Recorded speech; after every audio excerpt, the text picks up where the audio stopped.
welcome to another edition of Southern Country. Hi, I'm Herb Southern, and welcome to the show, my friends. On this show, I'm very lucky to have Warner Brothers recording artist Blake Shelton. How you doing, buddy? Good to see you, brother. Good to see you again. Thanks for having me back. 2.5 years later, let's see where Blake Shelton's going. Well, I don't know where I'm going. I can barely remember where I've been in that amount of time, but I'm glad we're back up here in the area to be on the show again. It's cool. Well, let's talk about Blake Shelton's Bar and Grill. It's a place, but you cannot order food or beverages there.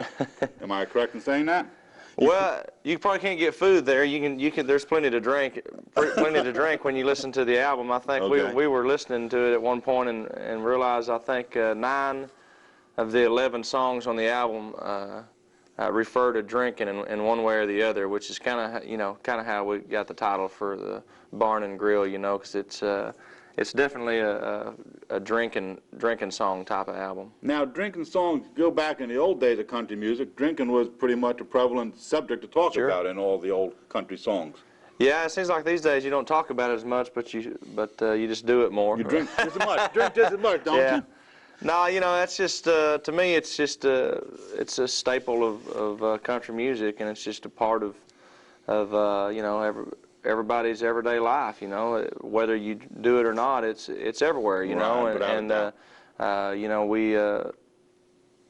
So we decided to just make an album that's about reality, and it turns out that that comes up a lot, I guess. I've lived a good deal of this album. I've lived. In fact, as a writer on a few of the things on the album, they're all things that I've either been there or I know somebody who's been there. Well, give us a little quick history of some of the writers that you co-wrote some of the songs with. There's one thing on there called Love Gets in the Way that I wrote with my piano player in my band. We actually wrote that. We were on tour with Toby Keith, and similar to this room here, we were in a dressing room one night, and he and I had been talking about writing a song together for a while, and had never done it. So I had I've got this little short guitar, and I started playing a little melody on it and wrote down a line and handed him the paper, and he would write down a line, and before we knew it, we had a song that night, and just ended up making it to the album just because it's there's something special about that song. I think the way it was written is why. And the other song on there is Tom Shapiro and Tony Martin are my co-writers on A Good Day, and it's similar to Some Beach in that it's about a guy that's having a really crappy day. Yeah. Another one. All right. There's basically a simple life theme between all these, these conversations. Yeah, I think so. Once again, if I'm putting myself into the music, it's going to end up being about a simple life. If anybody knows anything about me, they know I live on a farm, and I raise chickens and get on my CB and talk to people, and just the simplest things seem to be what makes me happy. So I guess that comes through in my music. You're pretty much an unassuming guy with simple needs, huh? I guess so. Okay. Hey, did the fact that you got married last year help you create the feeling that you have created on this album? I think no. I think it's contradictory to getting married last year.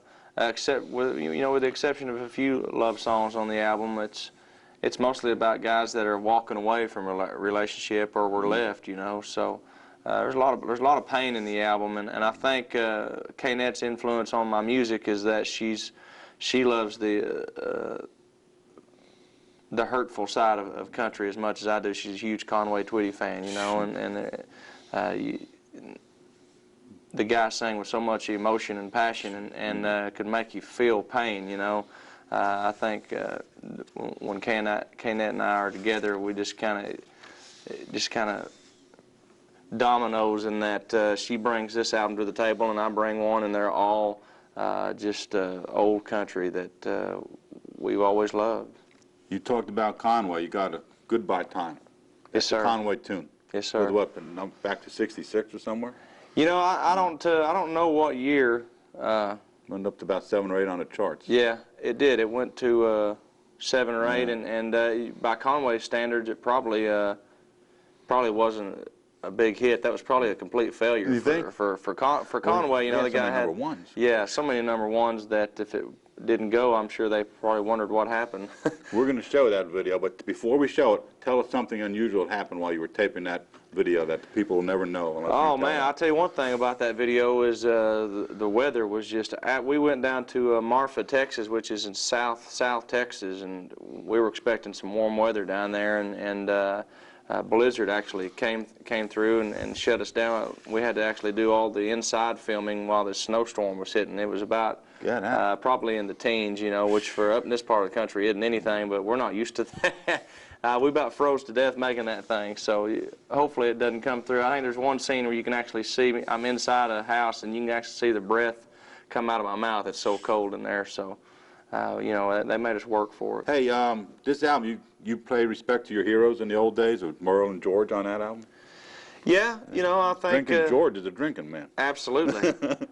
I'm sure Merle did his share too. I bet right. You know, it's funny because when we were going to make the album, before we ever even started, I had dinner with my producer one night, and I brought a list of songs with me to that dinner, and I said, man, I don't know what this means, but these are songs that I would have recorded had they been presented to me, and they were all hits by other artists, you know, and there was a lot of Merle in there, and there was a ton of George Jones, you know, which my producer, Bobby Braddock, wrote a lot of those songs for George Jones, you know, so that's kind of how we approached the album, so I think they probably have a bigger influence than anybody realizes on this particular album, just because that's who we compared everything we did to. You compared it to the top of the class, you know that. Well, I think so too. You bet, man. I know it.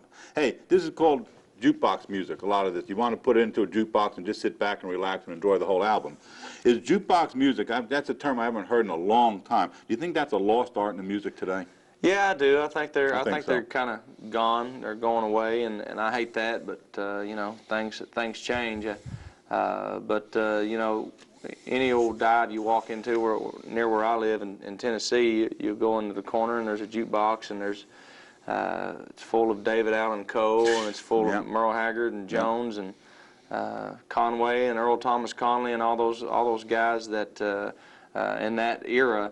Jukeboxes were the thing, you know, and so their music lives on through those, which is cool. You know, actually would love to get my hands on an old jukebox for the house. Yeah, they're around yet. Yeah. How many songs were pitched to you before you picked the final 11 for this album? Wow, you know, I don't know.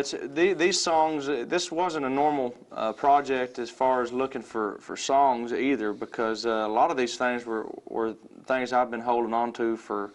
As many as probably 12 or 13 years, some of these songs, and they just, for whatever reason, they didn't make it on the first two albums. They just didn't fit. Something was wrong, or you know, right up until you know, Sun Beach was a more recent song we found. So it spans over so much time, and man, it would be hard to say. I think you'd have to factor in the other two albums too. Has anybody ever approached you about opening a place such as Blake Shelton's Bar and Grill, or have you given that any thought?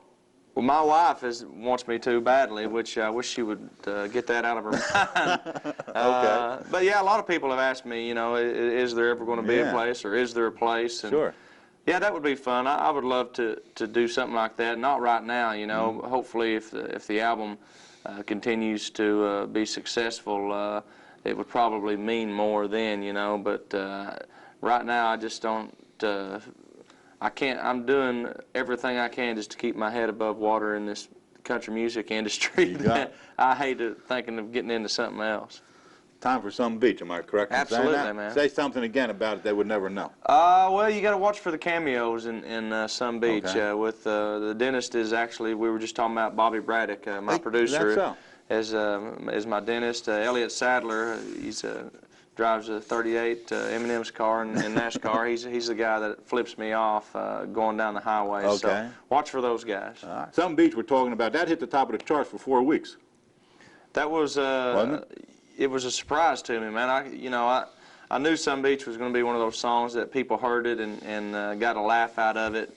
The trouble with those type of songs is people get tired of them in a hurry, but for some reason Sun Beach doesn't fall into that category, and I thought it would, to be honest with you, but just kind of lives on. And man, I never expected a #1 single out of that song. It just blows me away every night, the reaction that it gets. Everybody can relate to it. Somebody's swerved off the road. Somebody had a needle put in their gun with the Novocaine, you know. Everybody can relate to it. I go to the dentist, they give you that swab now so you don't feel the needle, but you jump, you know. Yeah, it doesn't help. You're not that was the #1 for 4 weeks, but you're not a stranger to the #1 chart spot.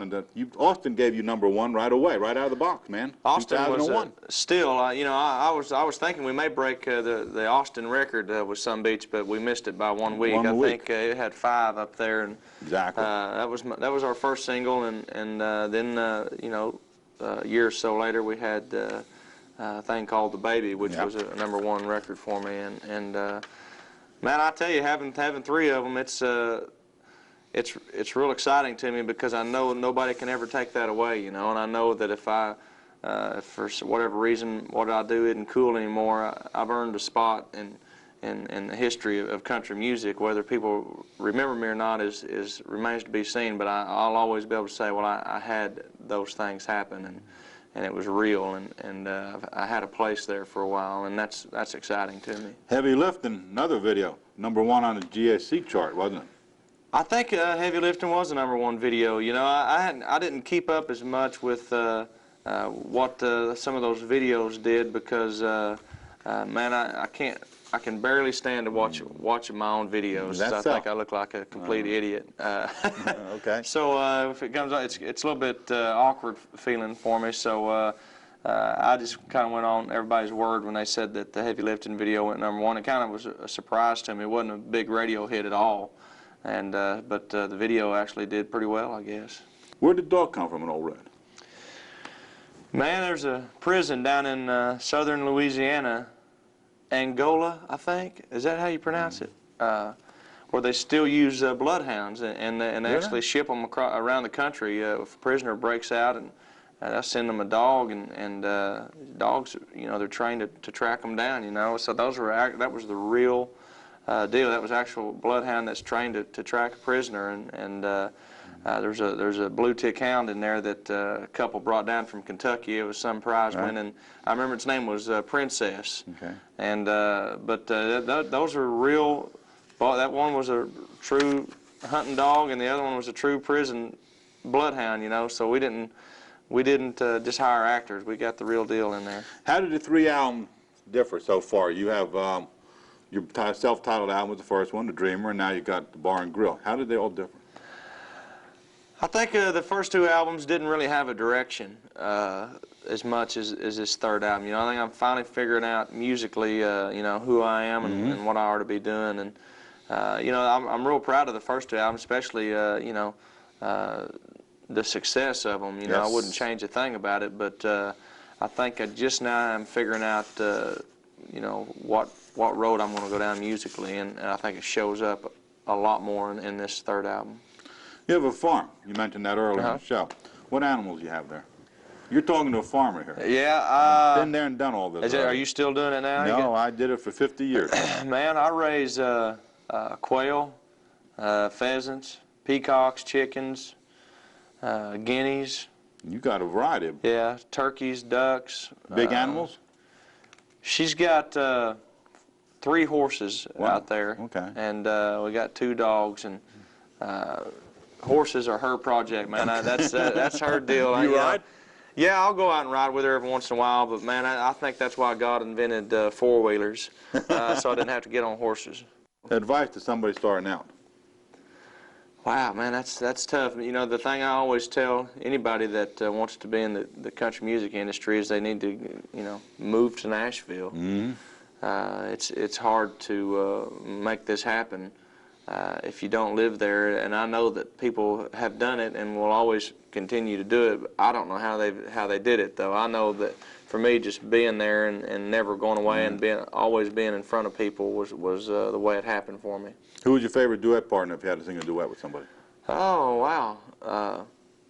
Earl Thomas Conley. He's your hero. Oh, yeah. He was ETC, man. Oh, yeah, he's my man. I had him on the show 15 years ago. Yeah, I love him. Great guy. Website before we close up. It's just BlakeShelton.com. I was there. Yeah. It's a great website. Thank you, You can hear the songs. Yeah, we got video clips and music on there, everything, tour dates. Thank you, sir. Thank you, brother. Good to Thanks see for you catching again, man. everybody up in Suds and Oh, yeah, Concord. man.